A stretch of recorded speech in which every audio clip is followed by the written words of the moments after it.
AutoCAD floor প্ল্যানকে scale করে দেখাবা, খুব সহজভাবে দেখানোর চেষ্টা করবা। সর্বপ্রথম ফ্লোর প্ল্যানটা সিলেক্ট করো, first point click, second point, স্কেলের শর্টকাট এসসি লেখে এন্টার, কি লেখে এন্টার, এসসি লেখে এন্টার, যে কোনো একটা বেস পয়েন্ট ক্লিক করো।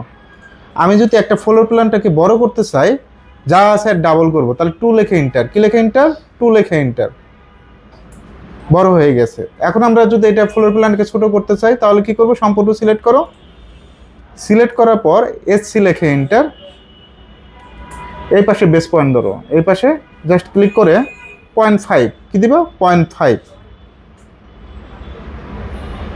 ওকে, ছোট হয়ে গেছে, আরো ছোট করব, সম্পূর্ণ সিলেক্ট করো,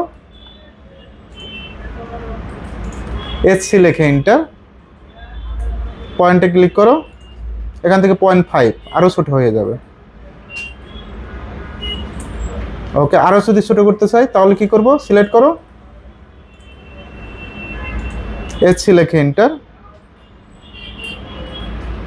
পয়েন্টে ক্লিক করো, 0.5, 0.5 এন্টার দাও। আশা করি পারবা।